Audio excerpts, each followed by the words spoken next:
Hello, and welcome to a Forgotten North Gaming podcast recording. Good evening, Stan.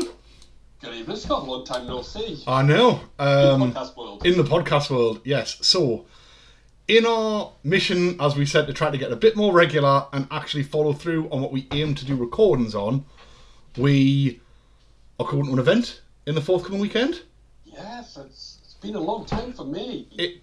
Is this your first 2 day of the year? It's only my second, actually. It's my first 2 days since September. It's crazy, that, isn't it? Considering how many we managed to get in last year, it's quite wild that we've had so few since then. Yeah, 6 months since my last 2 days. Mad. I sneaked that 1 day in, but... And I managed to get in... obviously the 1 day trip to Inverness, and I managed to get obviously the 2 day in Durham, which you couldn't attend because your wife dared have a birthday. Stupid wife. You can see whatever you want, she's not going to watch this. No, it's not. If she does, I'm dead. So. So our first 2 day event together of the year is down. We're doing our now pretty much at least once yearly trip to Essex. Yep, back to good old Colchester. Not the savage land that was Southend. Yeah, true. Very true. Colchester's a bit more civilised. It is a bit more civilised. And we know that nice pub that we'll be going to on the Friday evening. Yep, and that little microbrewery around the corner as well. Yep, it's a hard life we've got on our trips. Yeah. It's not all about Warhammer, guys. There's more to life than Warhammer. There's the drinks the night before Warhammer as well. So, it's Colchester Clash. It's hosted by Scott, formerly of Triple Crown. Lovely guy, always runs a great venue, really passionate about Old World, and someone I'd always try to travel to support in his events as well. Yeah, I think he's turned up to our event, and he's coming to the May event. Yeah, and I think so. We've, from a legacy point, they ran great 8th edition events, and I've got nothing but confidence that Scott will run a cracking event for Old World by himself here as well. And then Scott and Max are half of the Forgotten North team for the... That's right, they're drafted in for their team event in June, which I'm sure we'll all try to get together and talk about more a bit nearer the time.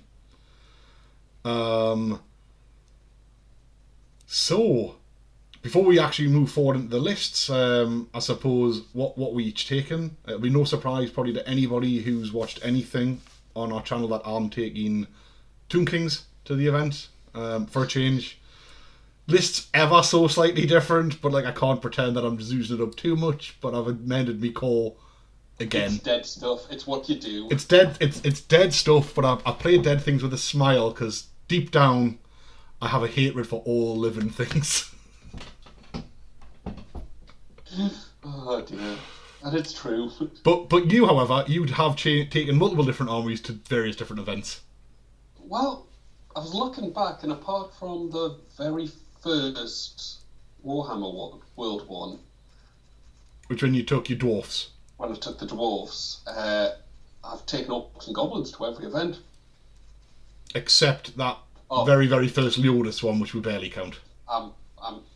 That one's blocked on my memory. Yeah, it's the one I took Empire to, so I'm okay with that, to be honest.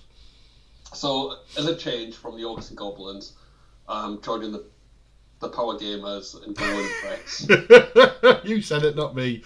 Well, with that in mind, and because you're such a filthy man, I feel dirty. Should we go straight into your list and people can see how much of a dirty person you are? So I present to you Stan's Bretonnian exile list. Take us through it, mate. It's what you would expect. There's no originality. There's no. It's full of bad things. That you're going to do bad things to people whilst smiling. I mean, look at you. Look at how happy you are just thinking about it. You're a bad person. Yeah, but I'll not enjoy it deep down. No, you will. You will. So, starting off, we've got the Baron on his royal peg. And he's a hero with a lance. With a certain virtue just floating around in the ether. Yeah, and then 2 lucky charms, so each battle round you can re-roll a hit, wound, save or ward save. I mean, it's an outrageous combo when you're fundamentally fishing for sixes anyway. Yeah. Then his mate, again, this will surprise everyone. Junior Baron. Another Baron, on another Royal Peg, Frontier Axe, Gauntlet of the Jewels, so you can't hide from them. Yeah. A Charmed Shield just for that cannonball protection. Hey, look, for the sake of 5 points, it's a great item. Yeah, and Virtue Knightly Temper. I mean, so on the charge, he's got 4 plus D3 attacks. Yep, Strength 6. Hatred. AP3. Strength 6, AP3. Guaranteed multi-wound 2. Yeah. I really, really rate the Frontier Axe personally. I think it's a fantastic item, and the cost is superb. It's just a bargain, especially on these in-betweener characters who only get 75 points. Oh, is the Baron actually 75 points? I don't think, truth be told, I don't think I've ever realised. Yeah, no, he's like the in-betweener. Ah. He's more than a hero, but less than a lord. But to be honest, when you've got access to the Frontier Axe, other than the argument that you drop in 1 pip of armour, for its cost, I think it's arguably better than Ogreblade. Yeah, I think it is. Yeah, I would agree. It's more reliable. Because there'll be that time with Ogreblade that you roll lots of 1s and 2s for your wounds, whereas this is just guaranteed output. Yeah, totally agree on that. Then we've got the Outcast Wizard on foot, level 3, low familiar because you can't pick any signature spells. I mean, because he's only a level 3. He's only level 3. There is no signature that you want to default to anyway for your because he race. doesn't get access to Lord of the Lady. Yeah, I think Floor Familiar is a no-brainer personally. Yeah. And a Ruby Ring, so he's probably running double Fireball, a Pillar of Fire, and it's a toss-up between Arcane Urgency and Oaken Shield. And you can make that call based on who you're playing, can't you? Yeah. I think Battle Magic has very good spells, and the Slow Familiar just lets you flex what you need to, depending on what you're looking at. There's no downside to it when you haven't got... Oh no, I totally agree. And the thing is, you say that you normally run double Fireball, and normally you would, but then if you're against, say, a couple of just really static dwarf blocks, you probably wouldn't, and you might one of them 3 throwing your Human Guard forward, for example, and you want to go Oaken Shield, maybe, and Arcane Urgency. Yeah, but it's up there. But the point is, I think it gives you that flexibility. Was more what I was getting at. Yeah. Yeah. Then we've got the most underpriced, ridiculous, stupid character in the game. He is broken for his cost. Yeah. If he couldn't charge, if he was unable to charge on the turn he comes up, I think he'd be much. Still good. He's still more than worth his points. But if he couldn't charge immediately and it's from turn 1, like, he wouldn't be quite as sort of toxic. Whereas I think if he came on from turn 2, if he followed the rules for ambushers, I think he'd be alright. I think he'd actually be still fully worth his points. Yeah, with his rules as they are, I would pay 325 points for him. I think he'd still be worth it. Yeah, I'd pay another 50 points for him. But it's like, oh, you've killed him. Oh well, he's probably back next turn. Yeah. I mean, not for you, because you can't roll it over a 3 when we play. No, and then it becomes a 4 if you kill him. Yeah, I was never going to kill him. Dude. Then into core, we've got the 28th Yeoman Guard. I like that unit. They've just gone Spears. They've got all the champion upgrades, all the command upgrades, and a war banner. So they're rocking a static of 5. Yeah, solid. And like, it's 200 points. That's actually not as easy to shift as you think it's going to be. No. Or you're wasting your time going after it. Yeah, it's on the subject of wasting time going after it. 2 units of 6 strikes the realm. They're just 144 points of just meh. Yeah, but again, they've got like first charge and stuff like that, haven't they? So yeah, you've got to deal with them. But actually, they're only worth 144 points. I think it's a bargain. And I like knights at this size as well. I think 6 is good. 6. It's a not going to win blasted off turn 1 inlands. Yeah, and it's also, if you lose the whole unit, like, it's not even a scoring bracket. Yeah, right. Then you've got your 2 cannons, arguably best 2 cannons in the game. Yeah, because of their misfire chart, I think it's hard to argue with that, to be honest. Maybe with the they're excellent. I mean, they've got a better misfire chart. Their points are excellent. They're full D3+1. They're just excellent. They're really, really very good. And then, the unit that no Bret Army ever leaves home without, 5 Peg Knights. Just the 5. Just 5 with the Vanguard banner. I mean, again, the power here is the fact that you can put one or both characters in, depending on what you're playing. Yep. Your Vanguard 10 inches, and then all of a sudden you're talking turn 1 charges. And because you're exiles, none of this prey bollocks. Nope, none of that. I mean, the Vanguard banner on exiles is it's so good. It's too good to not take. Yeah, in a perfect world, you've got 2 turn 1 charges with the Green Knight and the Peg block. I'm not gonna lie, just make us throw up my mouth a little bit just thinking about that. Like, it's disgusting, and you're a really bad person, and I can say that even knowing what's coming next on my list. Like I said, I feel bad and I feel dirty, but it's got to be done once in a while. I don't think you feel bad enough. But no, we'll see how we feel after. Yeah, but yeah, exactly. All joking aside, though, actually, it's a strong list, very strong list, and as well as being strong, we've all had 3 practice games against you using it. I actually think it's a fun list as well, as disgusting as it is. You can play it multiple ways. Yeah. That's what I love about it as well. Like, you can just go absolute all-out aggression with it. Which I will do in game 3 after I've had a couple of beers at a point of the tournament. Regardless about who you're playing, who or what, it's irrelevant at that stage. It's going full send because he's had some beers. Yep. But it can play the waiting game as well because of the cannons. Yeah, and the Green Knight. Yeah, you can play the game on your terms, which I think is what the real strength of Bretonnians actually is anyway.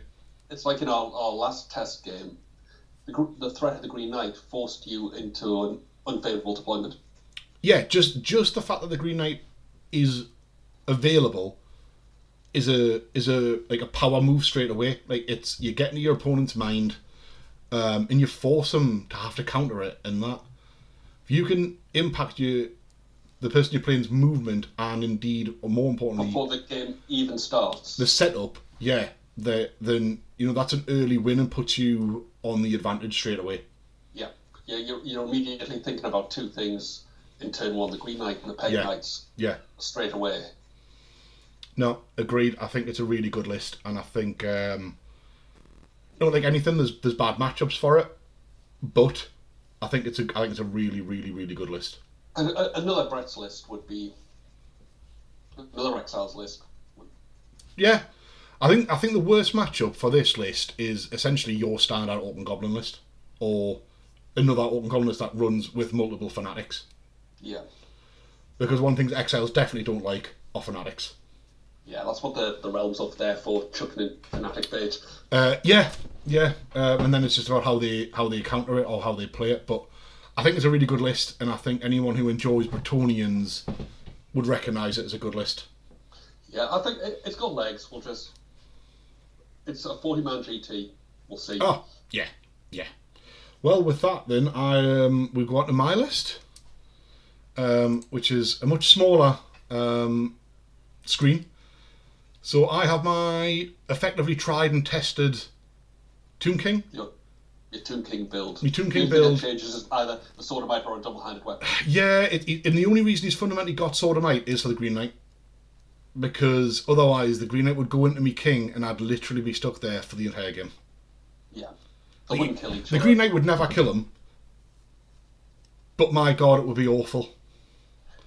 It would be a lot of chucking dice at each other, gently slapping. Yeah. Well, if I didn't have the Sword of Might, I wouldn't even have to roll dice, other than saying, please re-roll that dice, other than my saves. So, yeah, that's the Tomb King build. I like it. I kind of prefer it with a Great Weapon, to be honest, though, and a Potion of Toughness.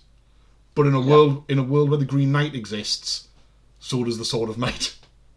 Yeah, when you've got no control over the parents. Yes, 100%. Yeah, exactly.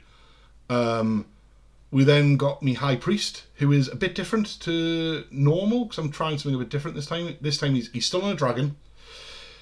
He's got Lore Familiar, but this time we're not on Illusion, we're on Elementalism. We've dropped the magic weapon, and we've got the Power Scroll, and he's obviously got the Warden Splint. So he's still on a sort of essentially a 5/5 up 5 up on the dragon. But Elementalism was essentially there because he combos with me core, which we'll go into shortly, rather than being a combat threat like he was previously on Illusion. Yeah, or a combat denial piece. Yes, yeah. I don't think either's better per se. I think they're both very viable. They're just different. I think your original build wouldn't work in this list for the reasons we're coming to. Yeah, no, I tend to agree. The character slot is then rounded out by a lowly level 1 mortuary priest who happens to be carrying an amulet of the serpent, which for those who haven't come across it, is poison to the unit he's with. And that's his one job. That's his literally got one job. He's a level 1, he's on Elementalism. He will not be casting anything from Elementalism. He'll be trying to cast reroll 1s to hit. Because we slide into core now, which is started with a block of 74 skeleton archers with a champion and a standard bearer, which may or may not be rounded out to 75 when that mortuary priest joins them. Yeah, so a straight up 75. It's poison. It's a big Plague of Rust. Poison block. This is where Elementalism, I think you nail on the head. This is where Elementalism comes into its core when you're combining it with a blob like that. Yeah, it's just volume. I mean, you get Plague of Rust on a dragon, for example, and then it comes anywhere near that block of archers. It's 74 poison shots going at it. Like, it's disgusting. Yeah. So it's about 25 hits, half of which will be poison. Yeah. Like with Plague of Rust, you're putting some wounds through on the dragon. Yeah. And even not dragons, even just standard volley fire is taking out units at a time. Oh yeah, well we saw that in our test game. Yeah. It obliterated a Knight of the Realm unit without Plague of Rust up. Yeah, it didn't even, because it was just, you're right, it's just volume of dice though, isn't it? Yeah. You're playing the volume game. The other thing is, it's really hard to shift because obviously they don't flee, they don't give ground, they do give ground, they don't fall back. It's a 380, well, with the Mortuary Priest in, it's essentially a 450 blob of hard to kill stuff. It'll take a lot to, that's the thing about it, you've got 900 points in your characters, which aren't easy to shift. Yeah. 450 points there, hard to shift. Yeah. Could have went bigger, but my second core unit, I like them. Unit of Sepulchral Stalkers. 3 of them in ambush.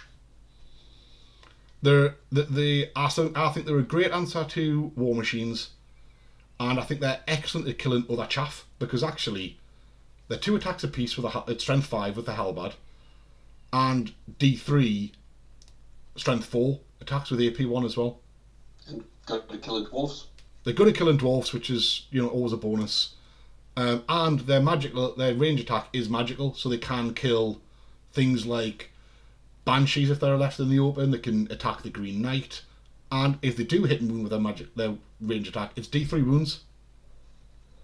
Yeah, they're solid for 160 points. I like them. I think they do a multitude of different things. We've only got 1 Scorpion in the list. Yeah, that's the weirdest thing ever, isn't it? Yeah, why isn't there 3 there? I know. Well, one of them became a Mortuary Priest with the Amulet of the Serpent.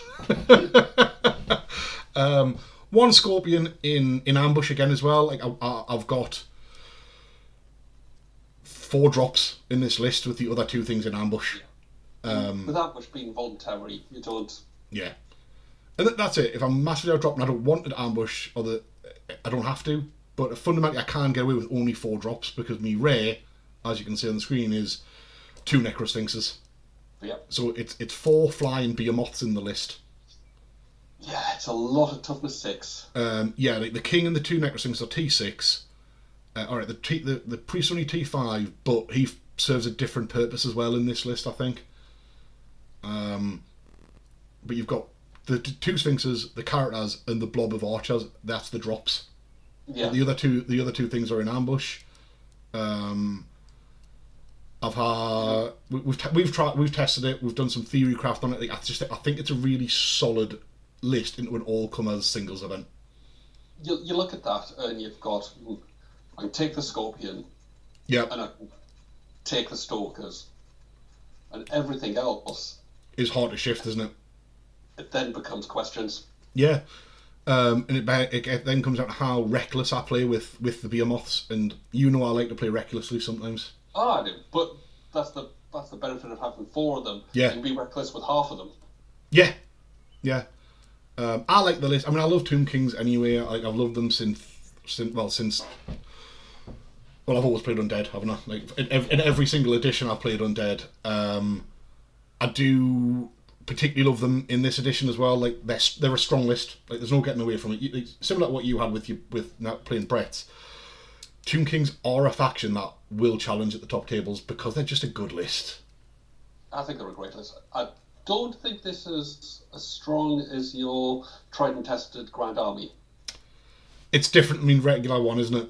Yeah. And that's what I wanted. I did want to play a bit of it, something different as well, because I know it's not the world's most different list, but the priest plays differently, the core's different. Like, I've only got one Scorpion. The whole way it plays is different to your normal list. Yeah, it's not it's not full send. Yeah. And I love a full send list. We are bullies. We're just bad people. So yeah, I think we've both got good. I think in summarise, I think we've both got strong lists of good factions. Yeah, I would be, all things being equal, I would suspect positive results. Yeah, and we preach a lot. We play the game the right way, and we want it. The main thing is that we go down there and have a good time. Yeah. I said it before and I'll say it again. I'd always rather lose a game that's good than win an awful game. I would agree unless it was against you, and then I'm just going to be an obnoxious drunkard. Just standard. I'm gonna do all the things I know that piss me right off. Yeah. Deliberately failed charges in Arcade Agency. Oh, I know. I still can't believe that's a ruling. Never mind though. But no, you're right. Like hopefully we'll win a lot more than we lose. Yeah. But I'm sure regardless, it's going to be a cracking weekend with these lists anyway. I'm looking forward to it. It's Scott's first solo venture. Yep. It's a 40-man GT. Yeah. And it's a full sold out 40-man GT, which is excellent.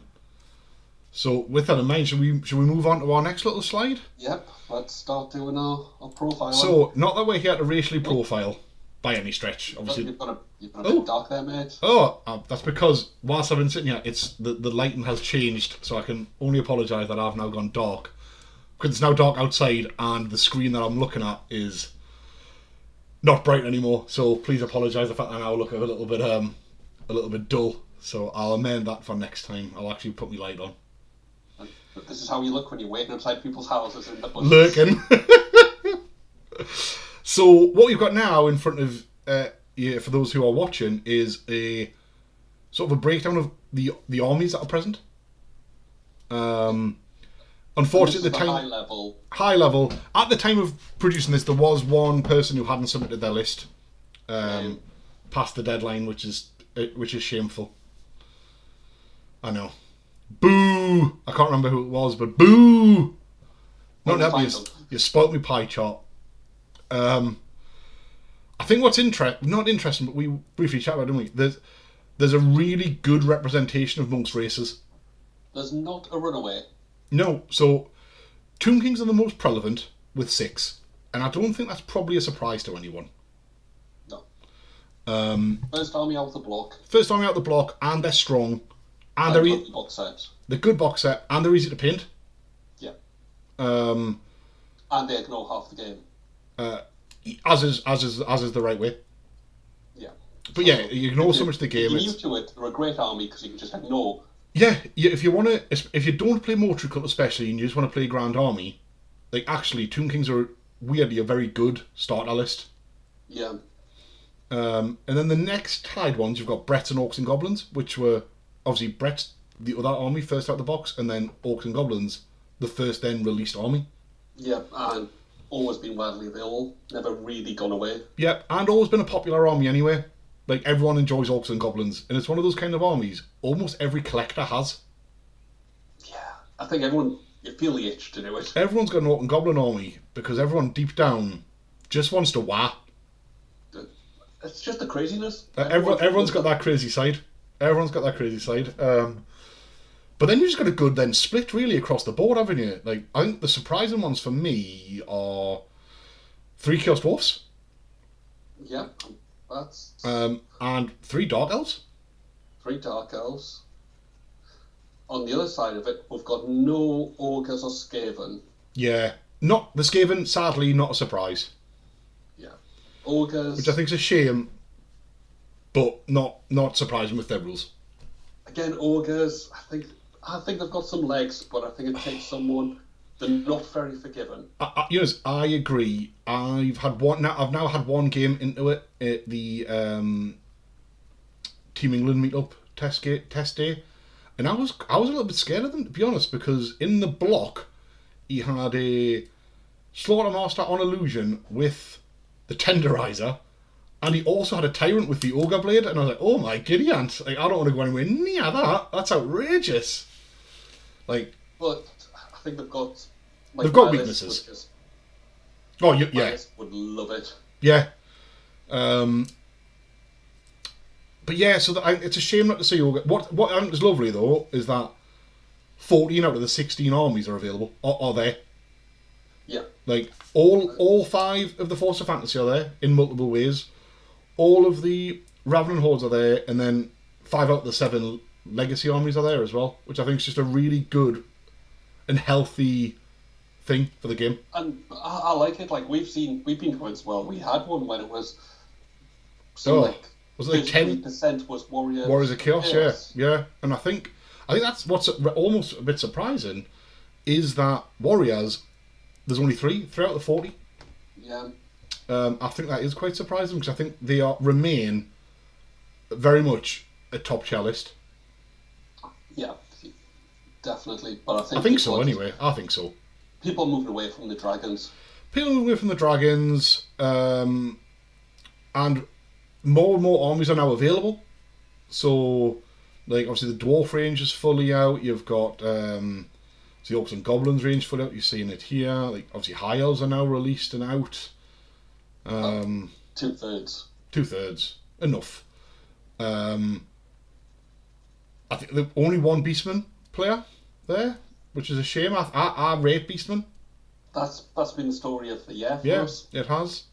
I'll be joining that crew though in the future when the Beastmen come out and I go full beef.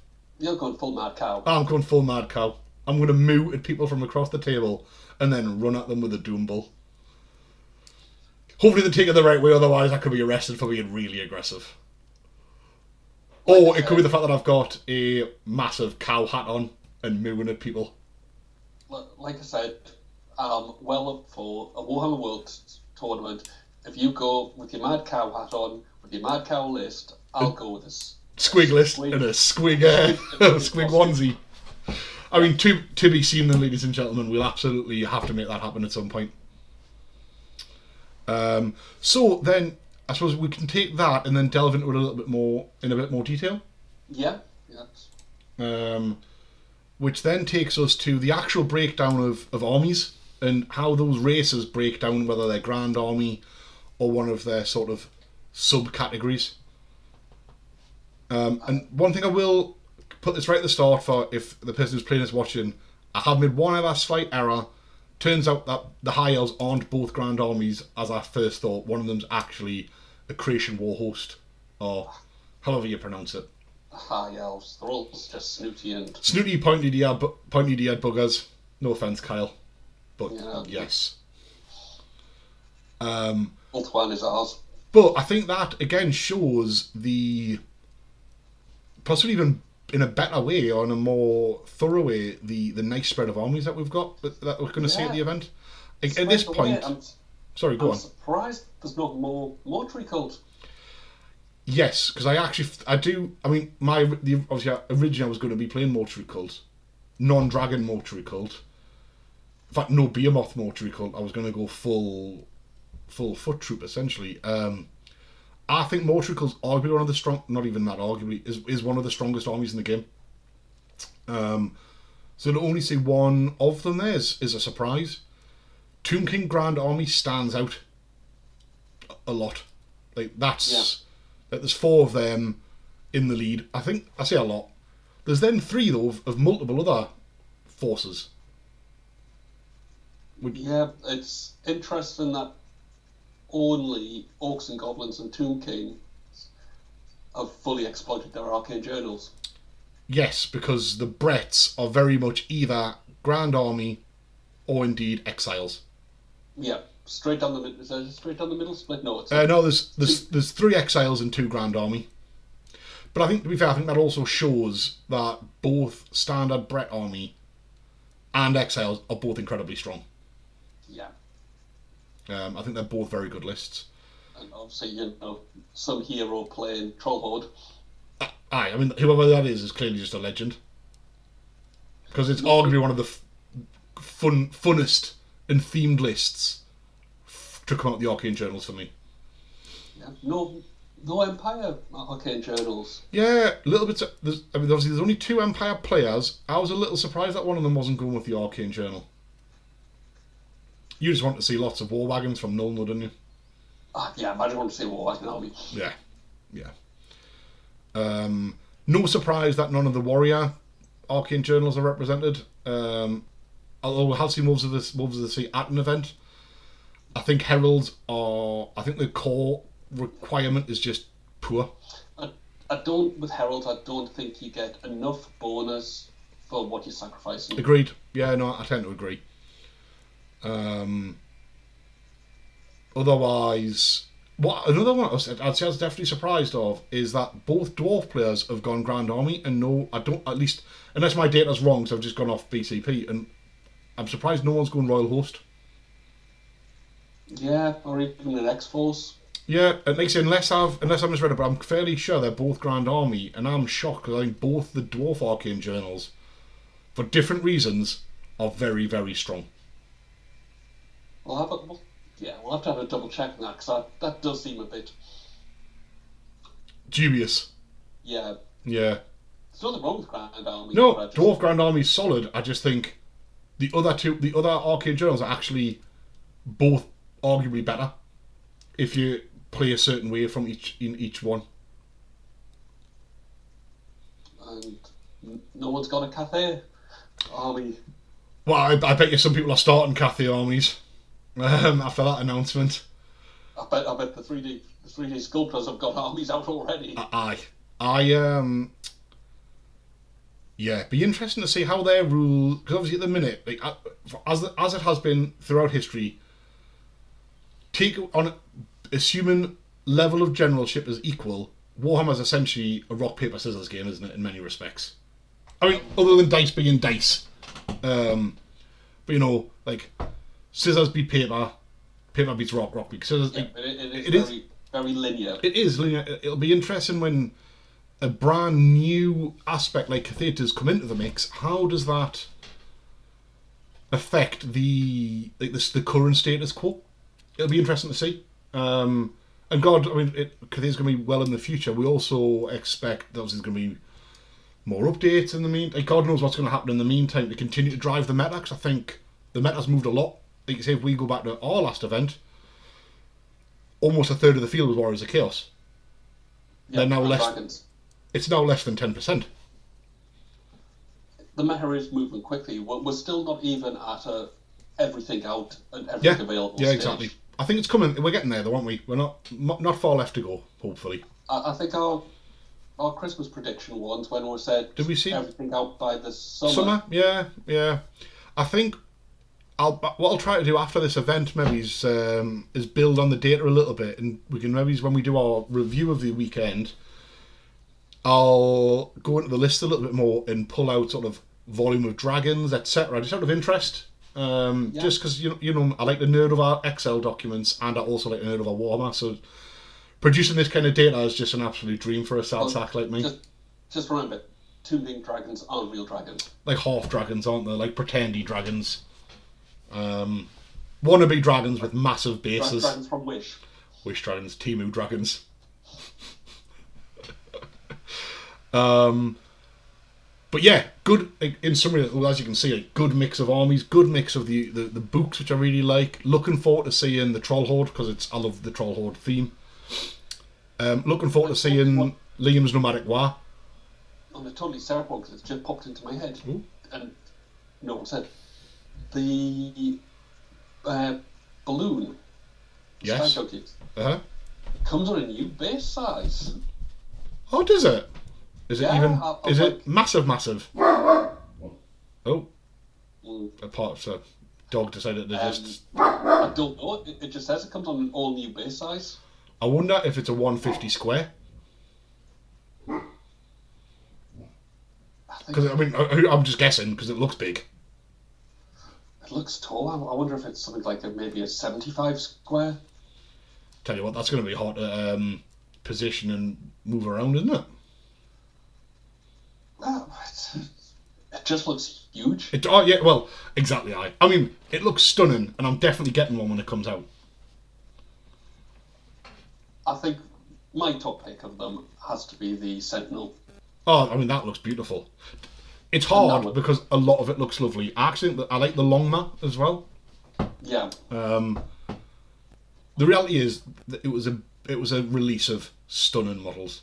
It was beautiful models, but yeah, for me that's Sentinel, and it looks the size of the new The Gargant things. Gargants. Yeah, it looks big. It'll be a big boy. I think you'll be looking at the touch and a ton for it. God, I mean, yeah, probably. I think the Sky Lantern will be. Skyline will be, yeah. Cathy's going to be an expensive army to get. I think if you want if you want the nice toys, you're going to pay for the nice toys. Yeah. But let's just say that they are still doing a battalion, which are which should be a brand new release with discounted models in. Yeah, as also genuinely, I think we can be really positive about the future of the game. That we're nearly through the original core armies that were released. They've announced a full brand new army. We've had multiple FAQs, pretty much like what GW said they'd be coming out, like give or take every 6 months. Yeah. Hopefully this gives the people who play the current legacy factions some hope for the future, that they will become sort of supported or something in the future, hopefully. And obviously, if we know when the world is set, if they're going to move the storyline, we know theoretically we'd expect Kislev. Yeah, well, I think we were discussing it the other day.